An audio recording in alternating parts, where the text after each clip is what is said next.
अब शंका समाधान का कार्यक्रम रहेगा।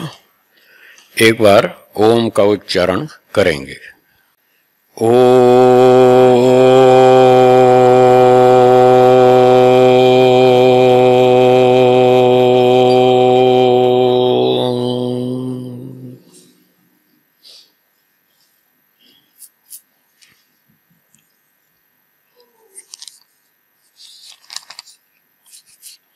कल की जो शंकाएं मेरे पास हैं मैं उनका उत्तर देने का प्रयास करता हूं।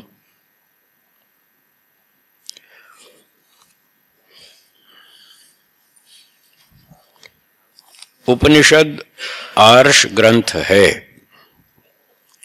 वेदांत दर्शन उपनिषद पर आधारित है।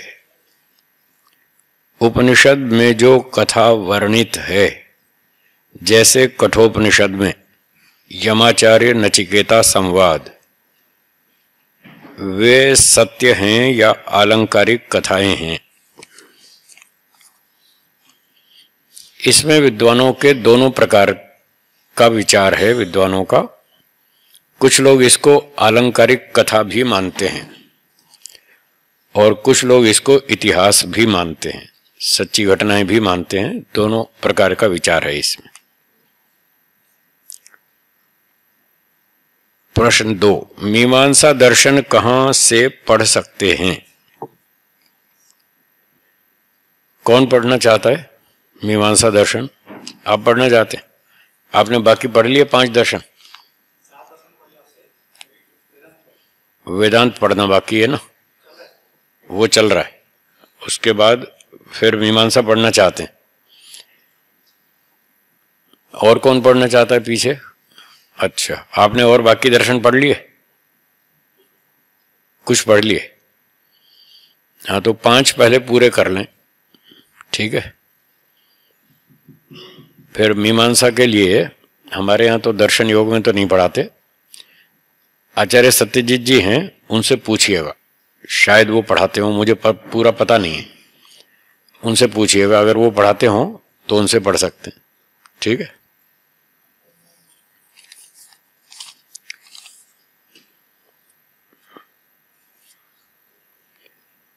अगला प्रश्न है, स्वामी जी अकाल मृत्यु के विषय में बतलाएं। मृत्यु अकाल होती है क्या? यदि होती है तो उसकी आत्मा की गति के विषय में बतलाएं। अकाल मृत्यु होती है। एक काल मृत्यु होती है और 100 प्रकार की अकाल मृत्यु होती है। कुल मिलाकर 101 प्रकार की मृत्यु होती है। कितने प्रकार की?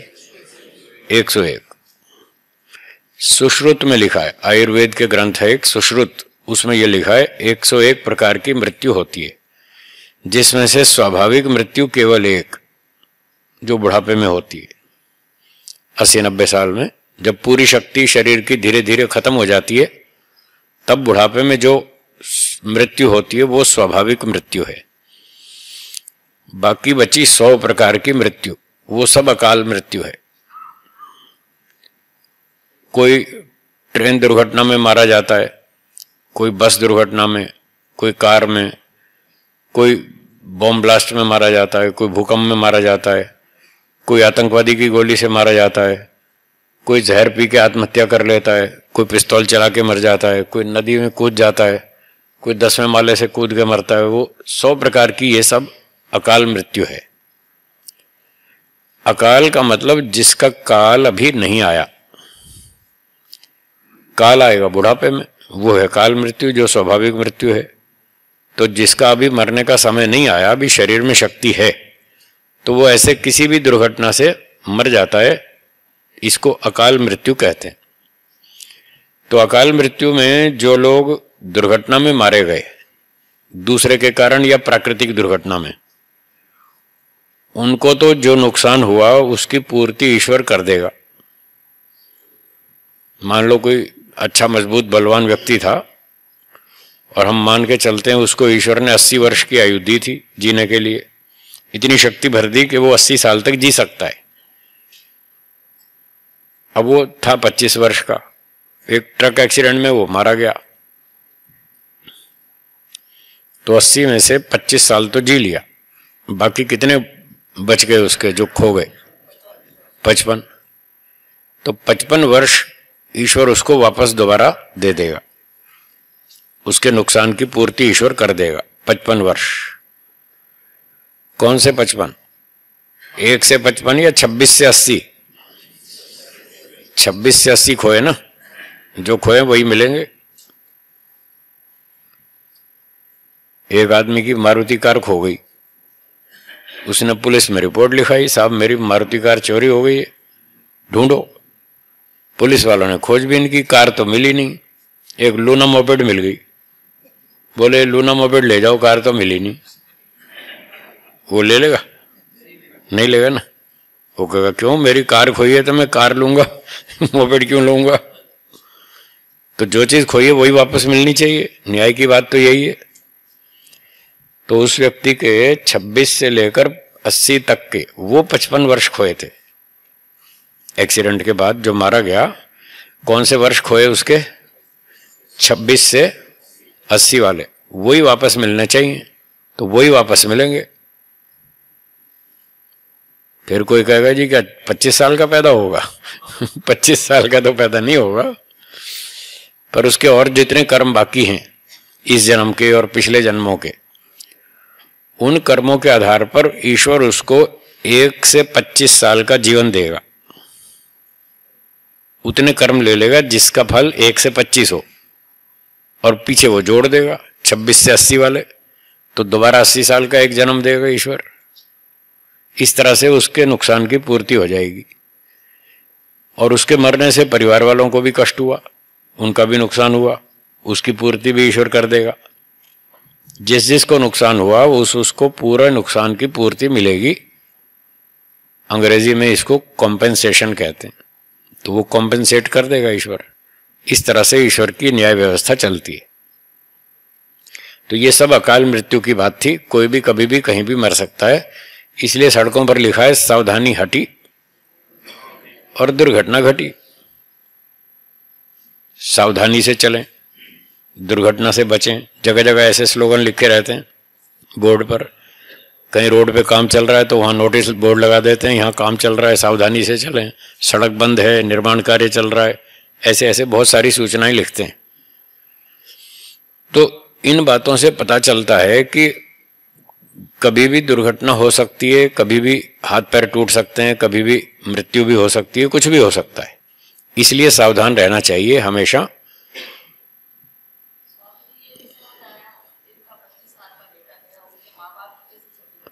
अब कैसे होगी ये तो भगवान जाने, सारी बात तो हमारी समझ में नहीं आई, आएगी भी नहीं।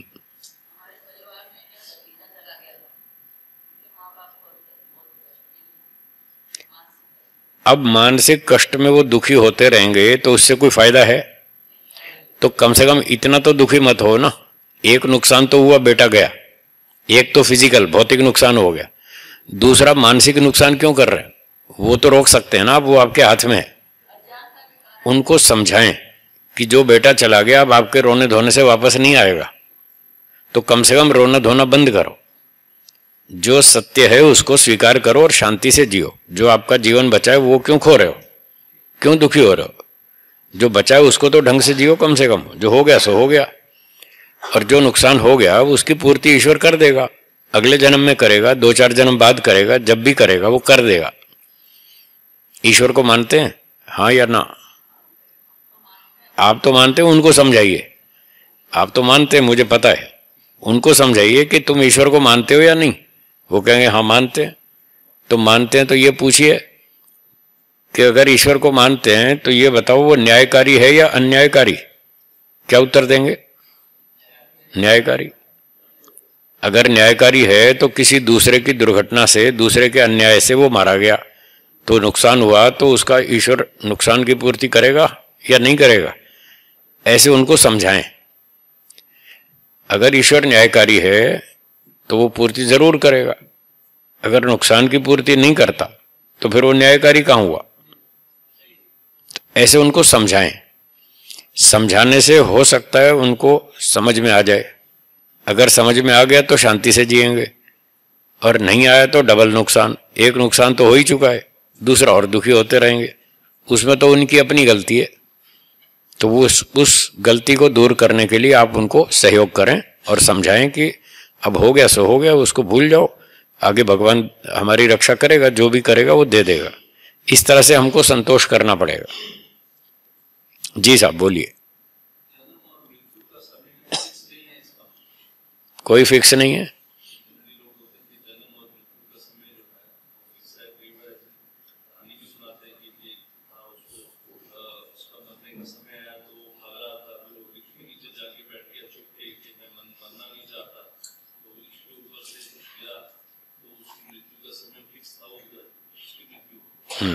ये सब झूठ है, ये सब झूठ है। ऐसा कोई मृत्यु का दिन, समय, स्थान कुछ भी निश्चित नहीं है। उसको जैसे आपने कहानी बताई कि उसको कहा किसी ने आज इसकी मौत आएगी, और वो मौत से बचकर भागा, पेड़ के नीचे जाके बैठा। पेड़ के ऊपर सांप लटका हुआ था, सांप नीचे गिरा, उसने काट खाया और वो मर गया। तो लोगों ने कहा इसकी मौत तो आई थी, तो इसको आज ही मरना था, कितना भी बच ले, बच ही नहीं सकता।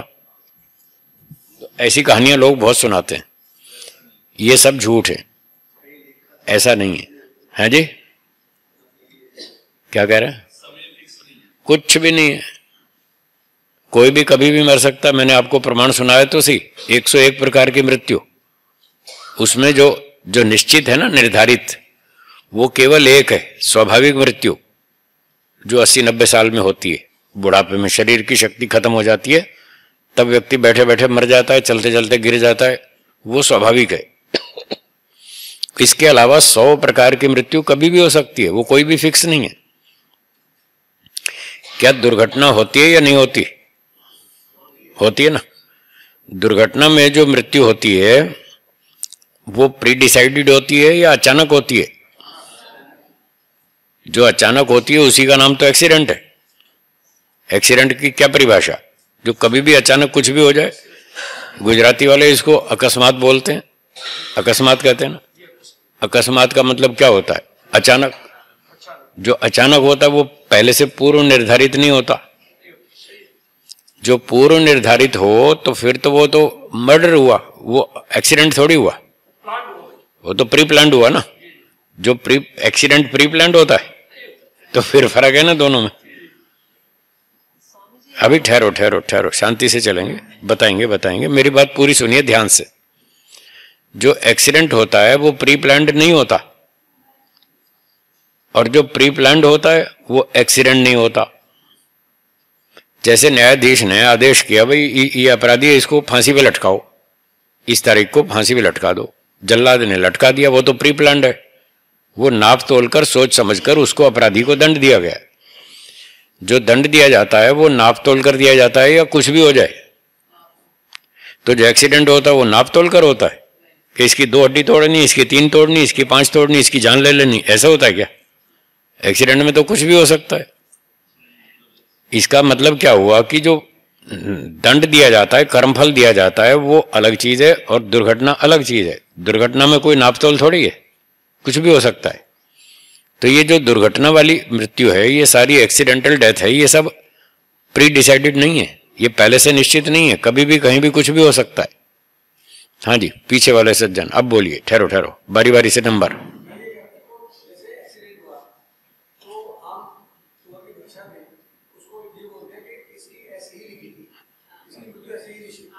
ऐसे ही कहते। अब इसका उत्तर सुनिए।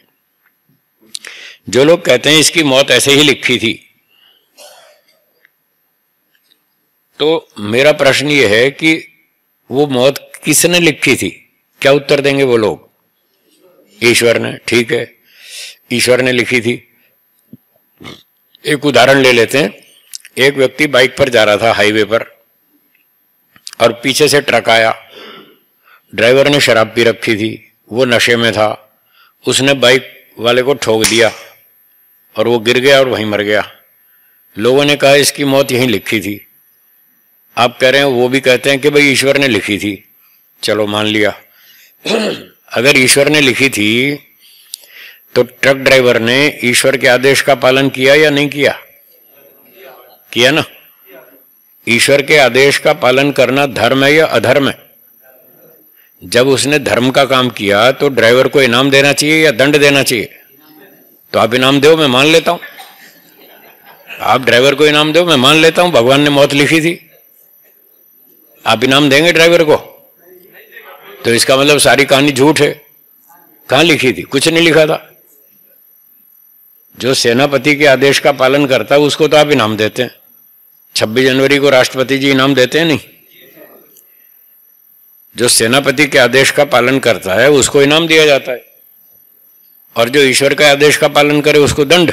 ये कौन सा न्याय है? ये तो न्याय नहीं हुआ ना। तो या तो ड्राइवर को इनाम देना शुरू करो, तो हम मान लेंगे कि हाँ उसकी मौत भगवान ने लिखी थी और ईश्वर के आदेश का पालन किया ड्राइवर ने, तब तो हम मान लेंगे। और अगर आप मुकदमा करते हैं, उसको दंडित करते हैं, तो इसका मतलब है वो भगवान का आदेश नहीं था, ईश्वर का आदेश नहीं था, कोई मौत लिखी हुई नहीं थी, उसने लापरवाही की, उसका दंड है। लापरवाही की, ड्राइविंग की, उसको मार दिया, इसलिए अब उसको दंड मिलेगा। हाँ जी साहब, आप बोलिए। ठहरो ठहरो, आप बोलिए। हाँ हाँ, आपके पूछ रहा हूं।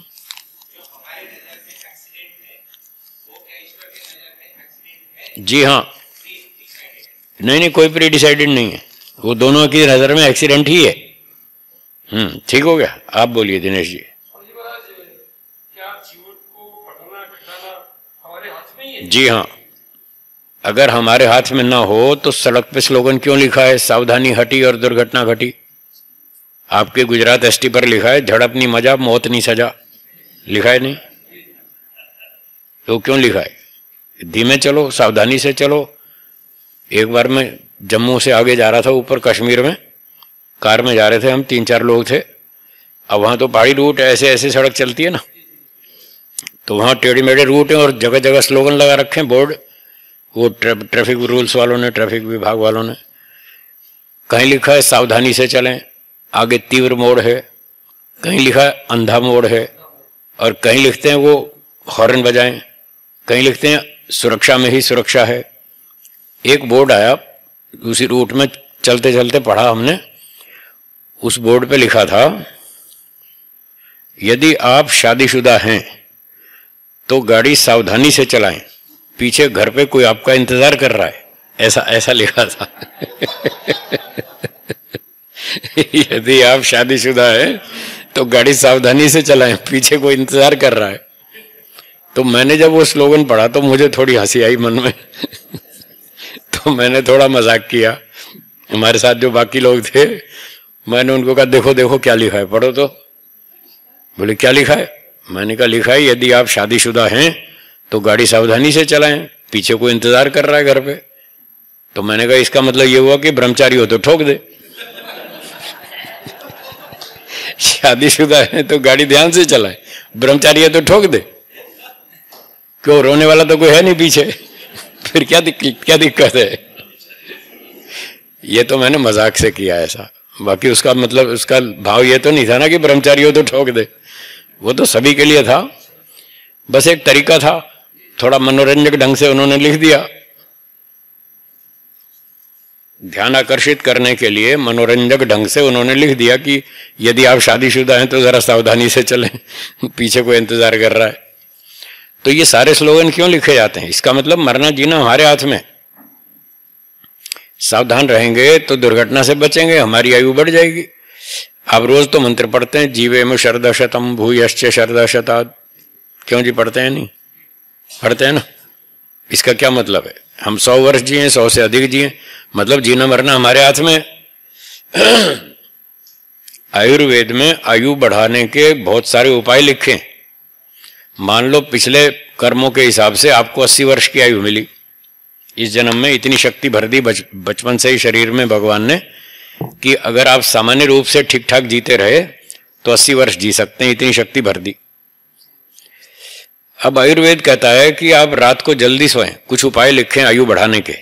रात को जल्दी सोना, सुबह जल्दी उठना, व्यायाम करना, शाकाहारी भोजन खाना, हवन करना, संध्या करना, सत्य बोलना, ईमानदारी से जीना, बड़ों का आदर करना, अनुशासन में रहना है, ये सारे, सात्विक भोजन खाना, समय पर खाना, प्रकृति के अनुकूल खाना, ब्रह्मचर्य का पालन करना, ये सारे उपाय लिखे हैं कि ऐसा करने से आपकी आयु बढ़ जाएगी, और इसके घटने के कारण भी लिखे हैं। इसको उल्टा कर दो तो आयु घट जाएगी। रात को देर तक जागना, सुबह देर तक सोना, व्यायाम नहीं करना, बीड़ी सिगरेट पीना, शराब पीना, भांग सुल्फा खाना पीना, अंडे मांस खाना, व्यभिचार करना, सब उल्टे झूठ बोलना, चोरी करना, बुरे काम करना, तो आयु घट जाएगी। ये दोनों बातें लिखी हों। तो इस प्रकार से हम आयु को बढ़ा भी सकते हैं और घटा भी सकते हैं, वो सब हमारे हाथ में। वो भी अकाल है। हाँ, बीमारी क्यों आई? हमने कहीं गलती की है ना, या तो हमारी गलती की वजह से, जैसे लोग सिगरेट पीते हैं तो सिगरेट पी पी के खुद ही तो निमंत्रण दिया बीमारी को। तो कहीं एक्टिव स्मोकिंग होती है, कहीं पैसिव स्मोकिंग होती है। अब जो गांवड़े की बस होती है, गांव की बस, उसमें लोग बीड़ी बहुत पीते हैं। अब मैं नहीं पीता, पर मैं बस में तो बैठता हूं ना, तो दूसरा आदमी पीता है तो वो पैसिव स्मोकिंग तो मुझे भी करनी पड़ रही है। मैं मुंह से नहीं पी रहा तो नाक से पी रहा हूं, तो बीमारी मुझे भी हो सकती है, किसी को भी हो सकती है। तो अपनी गलती से, दूसरे की गलती से, पता नहीं कितनी लोगों की गलती से हमको नुकसान होता रहता है, उससे भी हमारी आयु घट सकती है। और इसीलिए हवन करते हैं कि उससे हमको बढ़िया शुद्ध चीजें मिलती हैं, वायु शुद्ध होती है। जड़ी बूटियों का प्रयोग करते हैं, वो कीटाणुओं को मार देते हैं और उससे हमारी आयु बढ़ती है। तो इस प्रकार से आयु को बढ़ा भी सकते हैं और घटा भी सकते हैं, मरने का कोई दिन निश्चित नहीं है। यजुर्वेद का एक मंत्र है जिसमें लिखा है, मृत्योः पदम योपयन्तः द्राघीय आयु। सीधे सीधे सरल शब्द हैं। हे मनुष्यों, मौत के पांव को धकेल दो। मृत्योः पदम, मृत्यु के पांव को, योपयन्तः धकेल दो, साइड में करो, और द्राघीय आयु, अपनी आयु को बढ़ाओ। इतना साफ लिखा है। हाँ जी बोलिए।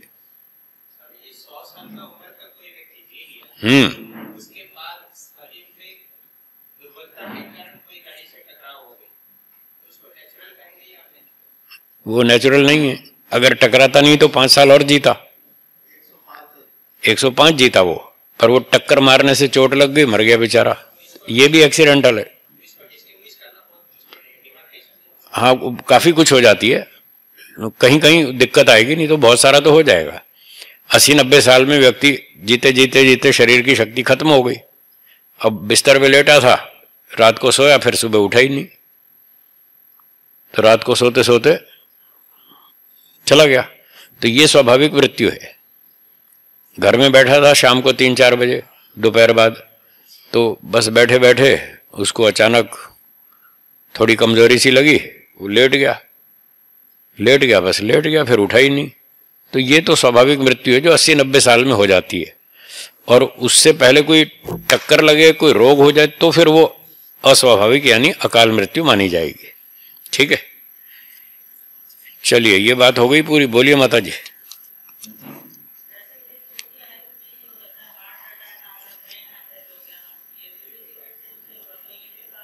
ये सब अकाल है, सब अकाल है। 100 प्रकार की एक्सीडेंट है। बीमारी भी तो एक्सीडेंट है ना। बीमारी से मरना कोई बुढ़ापे की मृत्यु थोड़ी है। अगर ये बीमारी नहीं आती तो लंबा जीता भी। जब तक शरीर में शक्ति है तब तक व्यक्ति जिएगा वो, और जब सारी शक्ति खत्म हो जाएगी तो वो स्वाभाविक मृत्यु होगी जो बुढ़ापे में होगी। लेकिन उससे पहले टक्कर लगने से, जहर पीने से, भूकंप आने से, आंधी से, तूफान से, बाढ़ से और आतंकवादी की गोली से, बम ब्लास्ट से, पता नहीं कितनी तरह से मर सकता है।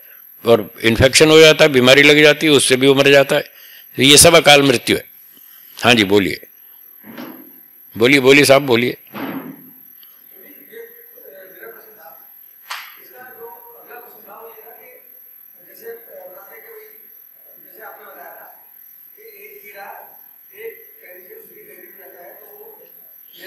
जी,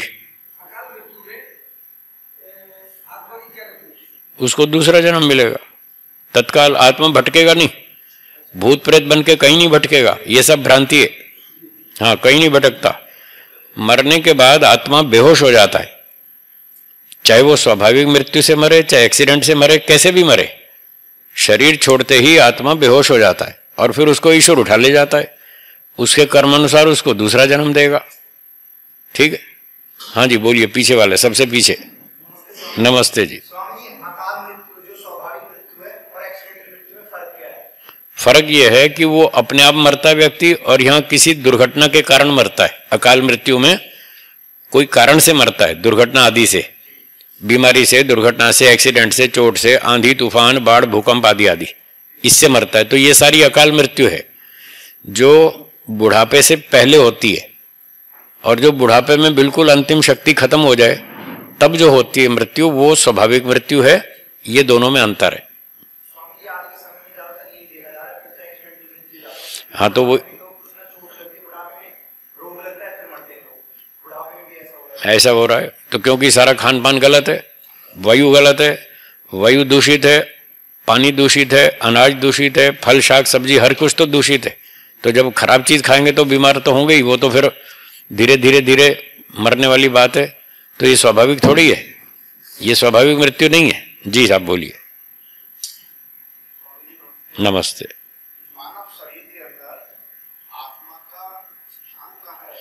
एक स्थान पर नहीं रहता है, वो शरीर में घूमता रहता है। उसके कई स्थान है शरीर में। एक उपनिषद में लिखा है कि जैसे राजा अपने इलाके में चक्कर लगाता है, घूमता रहता है, ऐसे आत्मा शरीर में घूमता रहता है। कोई 24 घंटा एक जगह नहीं रहता। एक उपनिषद में लिखा है त्रय अवस्थाः, आत्मा के शरीर में 3 निवास स्थान है। अब कोई गुरुजी पढ़ा रहे थे विद्यार्थियों को, ऐसे पढ़ाते पढ़ाते बोले देखो शरीर में आत्मा के 3 निवास स्थान है, और पढ़ाते पढ़ाते बोले एक ये स्थान है, एक ये स्थान है, एक ये स्थान है। अब ऐसे पढ़ा रहे थे तो जो लिखने वाला था उसने यूं मक्खी पे मक्खी मार दी। उसने किताब में भी लिख दिया एक ये स्थान है, एक ये स्थान है, एक ये स्थान है। अब सामने देख रहा हो तो आदमी पता चले ना ये स्थान कौन सा। अब किताब में लिखा है ये स्थान है, तो यहाँ किताब में क्या पता चले कौन सा स्थान है। वहां तो लिखा ये स्थान है, ये स्थान है, ये स्थान है, ऐसे लिखा है। पर 3 तो लिखा है, एक तो नहीं लिखा। महर्षि दयानंद जी ने सत्यार्थ प्रकाश में 8वें समुल्लास में लिखा है जीव के जागृत स्वप्न सुषुप्ति को भोगने के लिए स्थान विशेषों का निर्माण बिना परमेश्वर के कौन कर सकता है। तो उन्होंने भी 3 स्थान बताए। जागृत स्वप्न सुषुप्ति के लिए अलग अलग स्थान है। तो ऐसे बहुत सारे प्रमाण मिलते हैं जिनसे ये पता चलता है कि जीवात्मा 24 घंटे शरीर में एक जगह नहीं रहता, वो घूमता रहता है। जहां उसको अच्छा लगता है घूमता रहता है। एक उपनिषद का और याद आ गया। उस उपनिषद में लिखा है कि जब आत्मा सोता है तो हृदय से बहुत सारी नाड़ियां निकलती हैं। उन नाड़ियों में से एक नाड़ी का नाम है पुरीतत। क्या नाम? पुरीतत। तो जब जीवात्मा सोता है तो उस पुरीतत नाम की नाड़ी में जाके सोता है। ये उसका बेडरूम है। अब लिखा है तो इसका मतलब सोने के समय वो अलग जगह चला जाता है, जागृत में अलग जगह होता है, स्वप्न में कहीं और होता है। एक उपनिषद में लिखा है कि जब हम सामने व्यक्ति को देखते हैं तो जब हम उससे बात करते हैं तो उससे जो कांटेक्ट करते हैं तभी तो बात करते हैं ना। हमारा सामने आमने कांटेक्ट होना चाहिए। जब दूसरे व्यक्ति से हमारा कांटेक्ट होता है तो हम कहाँ देखते हैं? उसकी आंख में देखते हैं। आप आंख में देखते हैं तो ऐसा लगता है कि हाँ हमारा कनेक्शन जुड़ गया, और आप घुटने की तरफ देखें तो पता नहीं चलता, वो कनेक्शन नहीं जुड़ता, तो बात ढंग से होती नहीं, मजा नहीं आता, और ठीक तरह से हम अपनी बात कह नहीं पाते, दूसरे की समझ नहीं पाते। तो वहां उपनिषद में लिखा है कि कभी तो आत्मा दाईं आंख में दिखता है, कभी बाईं आंख में दिखता है। ऐसा लगता है जैसे आंख की खिड़की से वो झांक रहा है। ऐसी बातें लिखी हैं उपनिषदों में। तो मतलब कभी आंख में, कभी कंठ में, कभी हृदय में, कभी कहीं वो घूमता रहता है, एक जगह नहीं टिकता वो 24 घंटे। हो गया जी। और कोई पीछे हाथ उठा रहे हैं? बोलिए बोलिए, सब बोलिए।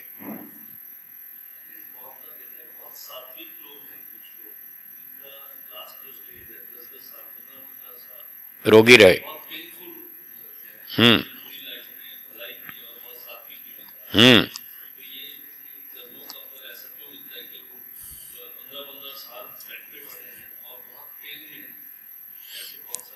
आपने उनके जीवन का अच्छा भाग तो देखा, और आपने कहा वो बड़े सात्विक लोग हैं, अच्छा खाना खाते हैं, अच्छा व्यायाम करते हैं, अच्छा काम करते हैं, परोपकार करते हैं, हवन भी करते हैं, सेवा भी करते हैं, दान भी देते हैं, ये आपने उनके जीवन का अच्छा वाला अंश तो देखा, पर क्या आप 24 घंटे उनके साथ रहते थे? नहीं रहे ना। तो उनके जीवन में कुछ दूसरा पक्ष भी था जहां उनसे गलतियां हुई, वो गलतियों वाला अंश आपने देखा नहीं। ये जिसका फल भोग रहे हैं वो कुछ गलतियां भी की उन्होंने। आप जो खाते हैं आपको पता है जो हम खा रहे हैं उसका क्या रिजल्ट होगा, किडनी पे क्या असर होगा, लीवर पे क्या असर होगा, हार्ट पे क्या असर होगा, आप जानते हैं? नहीं जानते। तो जो आप सात्विक लोग बता रहे हैं उनको भी नहीं मालूम कि वो क्या खा रहे हैं, उसका किस अंग पे क्या प्रभाव पड़ेगा, उनको नहीं पता। और जैसे मैंने बताया कि अनाज, फल फूल, शाक सब्जी, पानी, हवा, सब कुछ तो खराब है। आजकल कैंसर की बीमारी बहुत बढ़ी हुई है। पंजाब में देखो पूरी कैंसर की ट्रेन जाती है, उसका नाम रखा है कैंसर ट्रेन। वो कहाँ पंजाब से चलती है, राजस्थान में आती है, उसमें रोगी आते हैं चिकित्सा कराने राजस्थान में, उस ट्रेन का नाम ही रखा है कैंसर ट्रेन है। हाँ देखो बता रहे हैं भटिंडा से बीकानेर जाती है, कैंसर ट्रेन नाम है उसका। तो कितने कैंसर के रोगी बढ़ते जा रहे हैं। ये कहाँ से आ रहे हैं कैंसर के रोगी? ये खान पान की गड़बड़ी से। घर में हमें लगता है हम बहुत अच्छा खा रहे हैं, खुद अपने हाथ से बना के खा रहे हैं, हमको तो ऐसा लगता है, लेकिन ऐसे ऐसे लोगों को कैंसर हो जाता है जो घर का खाना खाते हैं, खुद अपने हाथ से बना के खाते हैं, शुद्ध खाते हैं, उनको कैंसर हो जाता है। तो ये बहुत सारी गड़बड़ियां हैं जो हमें पता नहीं चलता कि हम कहाँ खाने में गड़बड़ कर रहे हैं, कहाँ पानी गलत पी रहे हैं, कहाँ हवा गलत है, कहाँ पर दूषित वायु में सांस ले रहे हैं, उसका क्या बॉडी पे असर होगा, किस अंग पे क्या प्रभाव होगा, हमें कुछ नहीं पता। और इस कारण से वो गलतियां जो हो रही हैं अनजाने में, आखिरी स्टेज में आके, बड़ी उम्र में आके फिर उसका असर भी तो दिखाई देगा ना, उसका रिजल्ट भी आएगा। तो इन कारणों से वो लोग जो अच्छे दिखते हैं आपको, वो भी रोगी होते हैं, वो कहीं ना कहीं गलती तो है। ईश्वर न्यायकारी है और कारण के बिना कार्य होता नहीं।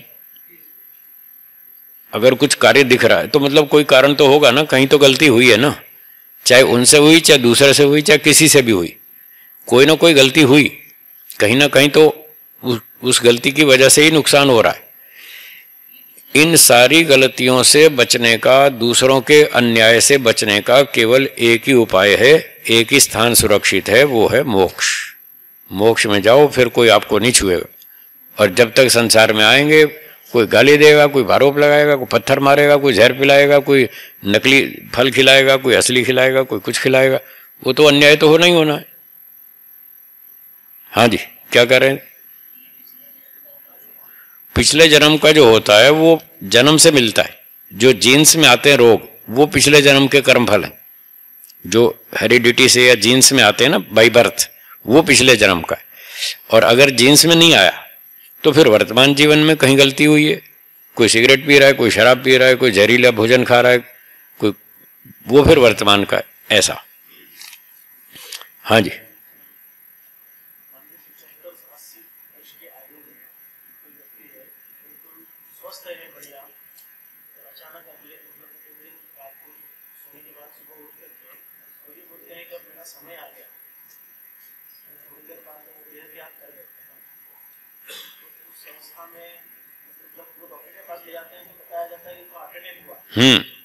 ठीक है, मेरा समय आ गया। ये तो तुक्का लग जाता है, कभी कभी आदमी का तुक्का लग जाता है। ऐसे मैं हजारों लोगों को जानता हूं जो ये कहते हैं बस अब मैं 13 तारीख को मर जाऊंगा, और फिर भी नहीं मरे। फिर वो एक डेट उनकी फेल हो गई, फिर बोले 3 साल बाद फिर इस डेट को मरूंगा, तब भी नहीं मरे। फिर 4 साल बाद तीसरी डेट बताई, अब इस डेट को मरूंगा, तब भी नहीं मरे। तो कभी कभी तुक्का लग जाता है।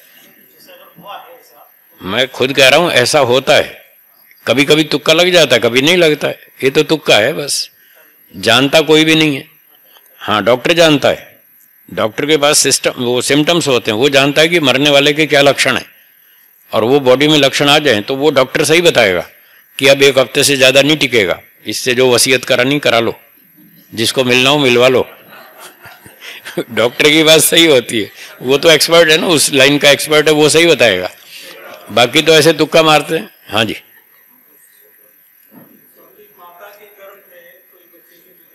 ठीक है। अकाल, सब अकाल। हाँ, तो काल कैसे शुरू नहीं हुआ? आपने सुनिए सुनिए सुनिए, आपने ये बताया कि गर्भावस्था में शिशु की मृत्यु हो गई, मृत्यु हो गई ना, तो मृत्यु जिंदे की होती है या किसकी होती है? बिना जिंदे के मृत्यु होती है क्या? तो जिंदा था ना, तभी तो मरा वो, तो जिंदा था तो टाइम शुरू हो गया। गर्भ में बालक आ गया, बस वहीं से उसका एक जन्म होता है। आयुर्वेद ऐसा मानता है, एक जन्म उसको भी मानता है। जब गर्भ में आत्मा की स्थापना हो गई और भ्रूण का निर्माण शुरू हो गया, वहां से उसका एक जन्म हो चुका है। दूसरा 9 मास के बाद जब उसका प्रसव होता है, तब वो दूसरा जन्म है। और तीसरा विद्या का जन्म होता है, जो गुरु जी से कन्वोकेशन के टाइम पर स्नातक बनता है, वो तीसरा विद्या का जन्म। ऐसे 3 जन्म होते हैं, ये सब शास्त्रों में लिखा है। हाँ जी, कृष्णदत्त जी, हाँ, वो ऐसे ऐसे सिर हिला के बोलते थे, कोई दूसरे थे। अच्छा ठीक है।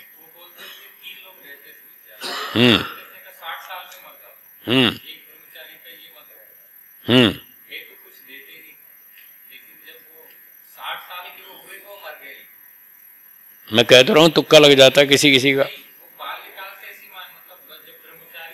तभी से कह रहे, कोई बात नहीं।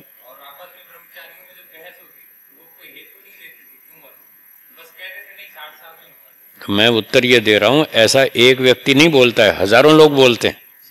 क्या ऐसी भविष्यवाणी एक ही व्यक्ति करता है मैं इस दिन मरूंगा? हजारों लोग बोलते हैं। क्या सबकी भविष्यवाणी ठीक होती है? बाकियों की ठीक क्यों नहीं हुई? वो भी होता है, मानसिकता का प्रभाव भी होता है, वो एक अलग बात है। बाकी कोई ये कहे साहब मुझे पहले पता लग जाता है मरने का, कोई उसको भविष्यवाणी कर देते हैं साहब इस दिन में मरूंगा, उसको लोग ऐसा उड़ा देते हैं जैसे बड़ा देवता है। उसने तो साहब पहले ही बता दिया था, 3 दिन पहले ही बता दिया था मैं मर जाऊंगा। अरे बता दिया तो कौन सी मुसीबत आ गई? आप रोज कितनी तो भविष्यवाणी करते हैं, उसमें से कई बातें ठीक होती हैं, कई गलत भी होती हैं, कहीं कहीं तुक्का लग जाता है वो ठीक हो जाती है। 5.5 लाख की, और ज्योतिषी था, उसको पता नहीं चला आज मेरे यहाँ जो चोरी होने वाली है।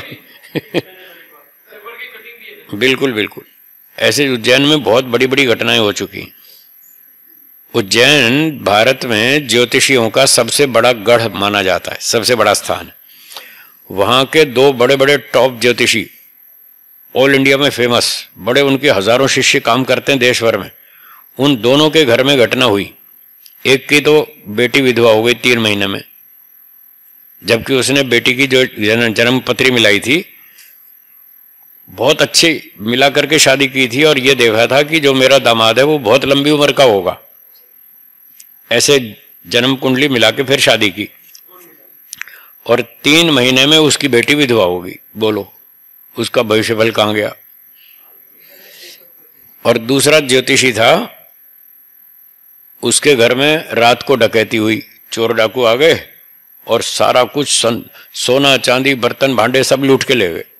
और सुबह जब नींद खुली उनकी तो वही लुंगी बनियान में बेचारे, सारा घर खाली। वो दौड़े दौड़े गए पुलिस स्टेशन, साहब हमारी रिपोर्ट लिखो। थानेदार ने पूछा क्या हुआ? बोले रात को हमारे यहाँ डकैती हो गई और सब चोर ले गए उठा के, अभी देखो खाली लुंगी बनियान बचा है, इसी में आए हम, कपड़े भी नहीं है हमारे पास। तो थानेदार ने कहा कि तुम रोज तो सबको बताते हो तुम्हारा ये होने वाला है, तुम्हारा वो होने वाला है, तुमको पता नहीं चला तुम्हारे यहाँ क्या होने वाला है? थानेदार ने ज्योतिषियों की नाक काटी अच्छी तरह। तुम सबको बताते हो कल तुम्हारा ये होने वाला है, परसों ये होने वाला है, तुम्हारा क्या होने वाला है, तुमको क्यों नहीं पता चला? फिर सुनो, फिर वो बेचारे सर लटका के खड़े रहे, क्या जवाब देते? फिर उन्होंने कहा, थानेदार ने, अच्छा चलो हो गया सो हो गया, अब अपनी ज्योतिष विद्या से कम इतना तो बता दो चोर किस तरफ गए, हम जाके पकड़ लाएंगे उनको, इतना तो बता दो। वो बेचारे सर लटका के घर आ गए, उनकी रिपोर्ट तक नहीं लिखी पुलिस वालों ने। खामखा बेवकूफ बनाते हैं लोगों को। हाँ जी बोलिए।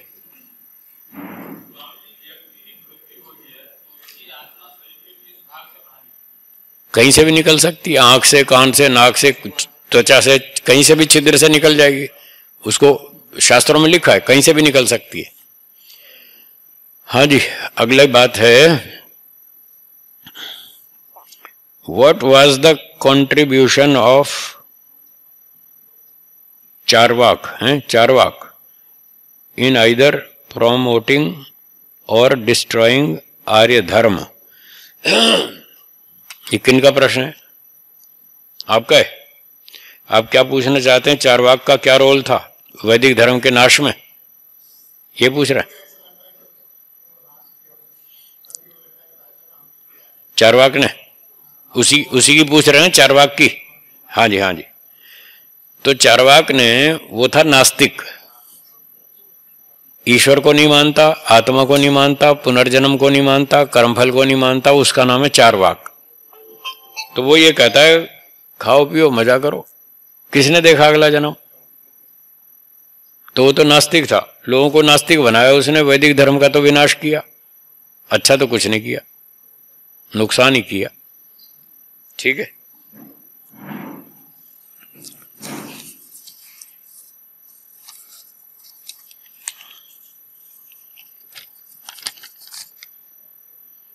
स्वामी जी सादर नमस्ते। सप्त होता क्या है? सप्त ऋषि क्या है? कृपया बताएं। विष्णु चरण जी कौन है? सज्जन बैठे हैं। अच्छा, आपका प्रश्न है। सप्त होता, 2 आंख, 2 नाक के छिद्र, 2 कान और 1 मुंह, कितने हुए? ये 7 हो गए। ठीक है। होता मतलब आहुति देने वाले, ज्ञान की आहुति देने वाले। तो ये जो हमारी ज्ञानेंद्रियां हैं, इनसे हम ज्ञान प्राप्त करते हैं, ये होता है। ये बाहर से ज्ञान ला लाकर आत्मा को देते हैं, ज्ञान की आहुति देते हैं, इनका नाम है सप्त होता। और 7 ऋषि, 7 ऋषि भी इसी तरह से बताए जाते हैं। वो ऋषि का भी अर्थ हुई ज्ञान वाला, ऋषि गतऊ धातु है, इसका अर्थ है ज्ञान वाला। तो जो ज्ञान का आदान प्रदान करे उसको ऋषि कहते हैं। तो यही 7 ऋषि हैं। कहीं कहीं अलग अलग अर्थ भी होते हैं, 5 ज्ञानेंद्रियां, 1 मन और 1 बुद्धि, कहीं ऐसे भी अर्थ करते हैं। तो अलग अलग प्रसंग में इस तरह से अलग अलग अर्थ होते हैं। अंदर डालते हैं, ये ज्ञान की आहुति अंदर जा रही है जीवात्मा के पास, और ये इंद्रियां बार बार से ज्ञान लाकर आहुति देती। स्वामी जी, जिन संस्कारों से प्रेरित होकर हम कर्म करते हैं, वे संस्कार हमारे मन में होते हैं या हमारी आत्मा में? उत्तर है दोनों में, मन में भी होते हैं और आत्मा में भी होते हैं। और महर्षि दयानंद जी ने तो एक जगह लिखा है शरीर में भी होते हैं। 3 जगह पे संस्कार पड़ते हैं, शरीर, मन और आत्मा। एक पुस्तक सत्यार्थ प्रकाश, उसके अंत में एक चैप्टर है जिसका नाम है स्व मंतव्या मंतव्य प्रकाश। ध्यान आया? किसी को ध्यान आया? लिखा है ना, स्व मंतव्या मंतव्य प्रकाश। उसमें महर्षि दयानंद जी ने 51 मंतव्य लिखे। मैं ऐसा ऐसा मानता हूं, वेदों के आधार पर मैं ये मानता हूं और ये नहीं मानता हूं। मंतव्य, मैं ऐसा मानता हूं। अमंतव्य, मैं ऐसा नहीं मानता हूं। तो वो सब जो भी मानते हैं वेदों के आधार पर, ऋषियों के आधार पर मानते हैं। वहां जो 51 सिद्धांत लिखे हैं, उसमें 27वें नंबर पे संस्कार की परिभाषा लिखी है। 27 नंबर पे लिखा है संस्कार उसे कहते हैं जिससे शरीर, मन और आत्मा उत्तम होवे। तो उन्होंने तीनों का संस्कार स्वीकार किया है। जैसे आप स्नान कर लेते हैं, सुबह नहा धो के फ्रेश हो गए, ये शरीर का संस्कार है। स्नान किसका हुआ? शरीर का। तो शरीर शुद्ध हो गया, अच्छा हो गया, फ्रेश हो गया, चुस्ती आ गई, ये शरीर का संस्कार है। और जो अंतिम अंत्येष्टि करते हैं वो भी शरीर का ही संस्कार है। अंत्येष्टि संस्कार वो भी शरीर का ही होता है। तो ये शरीर से संबंधित हैं संस्कार। और जो हम यज्ञ करते हैं, दान देते हैं, अच्छा काम करते हैं, उसके संस्कार पड़ते हैं। वो आत्मा पे भी पड़ते हैं और मन पे भी पड़ते हैं, दोनों पे पड़ते हैं। ऐसे ही बुरे काम करते हैं, उसके भी संस्कार पड़ते हैं, वो भी दोनों पर पड़ते हैं, मन और आत्मा पर। तो इस प्रकार से ये संस्कारों का स्थान है। हाँ जी, बोलिए। ये कपड़ा है, इसको अभी नाली में डाल देंगे तो कपड़ा अशुद्ध हो जाएगा? हो जाएगा। फिर साबुन से धो देंगे, ये शुद्ध हो जाएगा ना? तो ये जड़ है कि नहीं कपड़ा, और इसका संस्कार हो रहा है। आप रोज कार का संस्कार करते हैं, रोज सफाई करते हैं कार की, झाड़ू पोछा मारते हैं, कमरे में मारते हैं झाड़ू पोछा, साफ सफाई करते हैं, ये सारा संस्कार ही तो है। तो जैसे ये जड़ पदार्थ है, इनका संस्कार होता है, मन पर भी, वो भी जड़ है, उस पर भी संस्कार होता है। ये आपने कागज पर लिख दिया, कागज पे लिख दिया ना, तो ये कागज के ऊपर छाप लग गई, यही तो संस्कार है। मन भी एक सरफेस है, उसके ऊपर छाप लगती रहती है, उसी का नाम संस्कार है। तो मन पर भी होते हैं संस्कार, आत्मा पर भी होते हैं।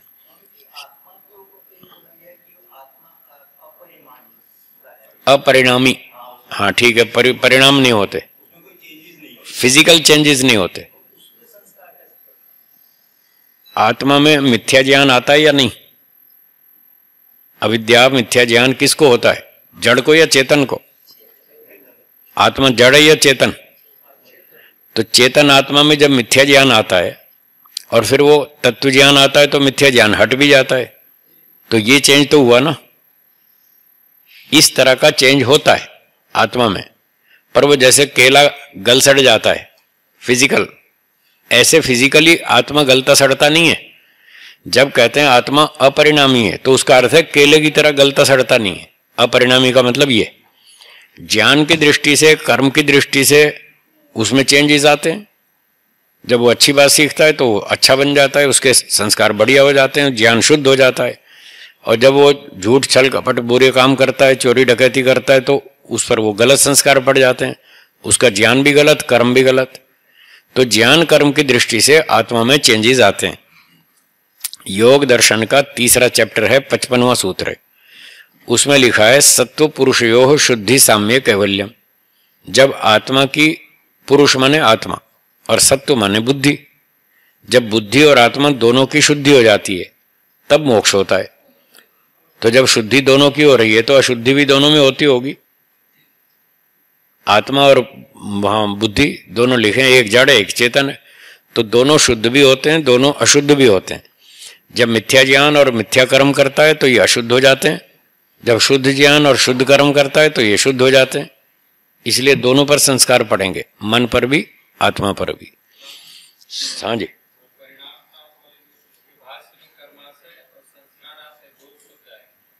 हाँ हाँ, कर्माशय मतलब कर्मों का बंडल, वो कर्माशय है। संस्कारों का भंडार, संस्कारों का भंडार अलग है, कर्मों का भंडार अलग है, दोनों अलग अलग चीजें हैं। पाप पुण्य तो कर्म है, हाँ, पाप पुण्य का जो संग्रह है, भंडार, आशय माने भंडार, पर वो संस्कार अलग प्रकार का है। कर्म का जो, जिसको हम संचित कर्म कहते हैं, अदृष्ट कहते हैं, धर्माधर्म कहते हैं, वो अलग चीज है। और जो चोरी करता है फिर उसकी आदत पड़ जाती है, बार बार चोरी करता है, उसकी आदत पड़ती है, आदत ये अलग चीज है, ये भी संस्कार है।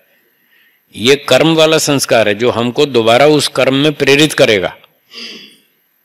चोरी की, एक बार की, दो बार की, 5 बार की, पकड़े नहीं गए तो उसको लगता है चोरी करने में फायदा है, तो ये उसके संस्कार बन गए, वो अगली बार, छठी बार फिर चोरी करेगा। एक व्यक्ति यज्ञ करता है, बार बार यज्ञ करता है, 20 साल हो गए यज्ञ करते, उसको आदत हो गई, अब उसको यज्ञ के बिना नाश्ता अच्छा ही नहीं लगता, वो कहता है पहले यज्ञ करूंगा बाद में नाश्ता करूंगा। तो ये उसके कर्म करने के संस्कार हैं, ये अलग चीज है। और जो कर्म कर लिया उसका जो अदृष्ट बन गया, धर्माधर्म, वो अलग संस्कार है।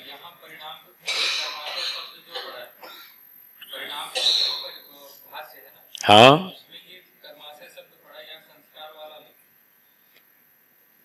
उसको एक बार देख लेंगे, पंक्ति को देख लेंगे फिर बता देंगे, ठीक है।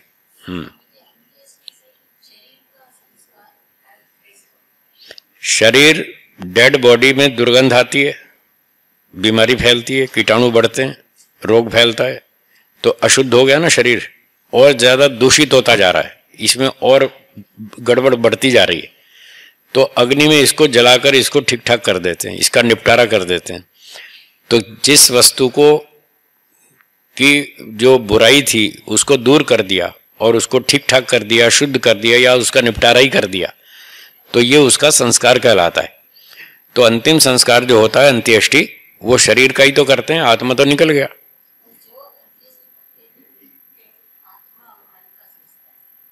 जो अंत्येष्टि करने वाले, हाँ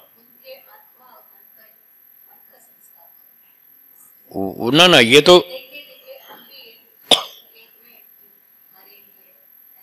वो अलग चीज है, वो अलग चीज है। ये जो शरीर का संस्कार जो पहले आपने पूछा, वो तो डेड बॉडी का संस्कार है।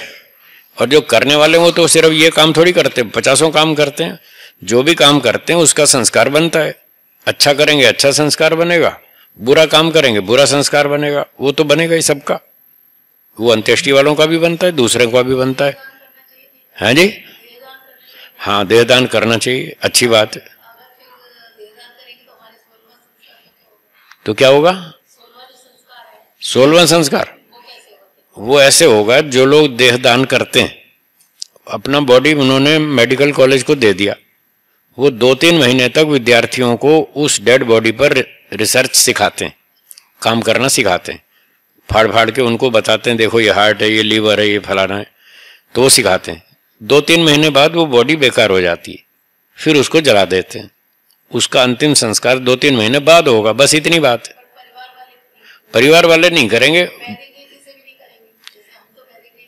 वो, हाँ तो फिर आप मत दो।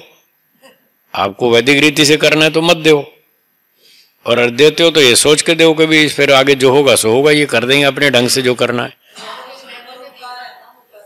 हाँ जी, बारी बारी से बोलिए। हाँ क्या कह रहे हैं? हाँ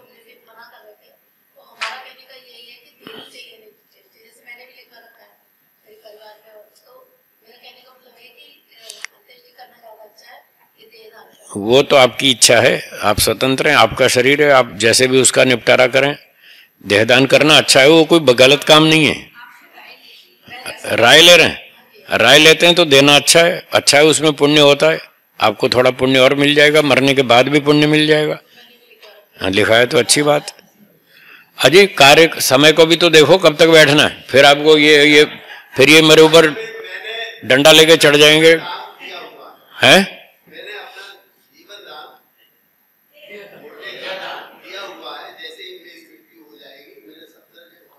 ठीक है, लिखवा दिया। ठीक है, ठीक है,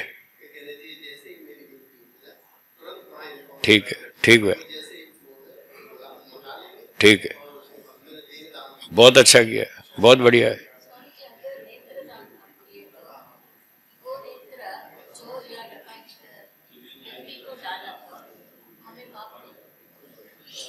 जिसने नेत्रदान किया कि भाई मेरे मरने के बाद मेरी आंख ले लेना, हाँ फिर क्या पूछा आपने? नहीं, फिर आपको दोष नहीं लगेगा, आपको नहीं लगेगा, वो तो फिर डॉक्टर का दोष है, उसने खराब को लगा दी, वो उसका दोष है। आपने तो अच्छे काम के लिए दिया था, तो आपको तो पुण्य ही मिलेगा। चलिए समय हो गया बहुत सारा, विराम देंगे, अब मंत्रोच्चारण करेंगे।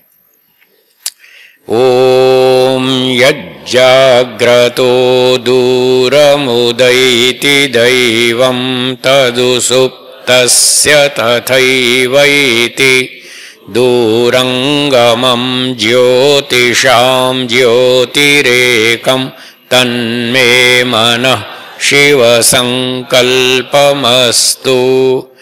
येन कर्माण्यपसो मनीषिणो यज्ञे कृण्वन्ति विदथे शुधीराः। यदपूर्वं यक्षमन्तः प्रजानां तन्मे मनः शिवसंकल्पमस्तु। यत्प्रज्ञानमुत चेतो धृतिश्च यज्ञोतिरन्तरमृतं प्रजासु। यस्मान्नरिते किञ्चन कर्म क्रियते तन्मे मनः शिवसंकल्पमस्तु। येनेदं भूतं भुवनं भविष्यत् परिगृहीतममृतेन सर्वं। येन यज्ञस्तायते सप्तहोता तन्मे मनः शिवसङ्कल्पम् यस्मिन् ऋचः सामयजोंषि यस्मिन् प्रतिष्ठिता रथना भाविवाराः यस्मिंश्चित्तं सर्वमोतं प्रजानां तन्मे मनः शिवसङ्कल्पमस्तु सुषारथिरश्वानिव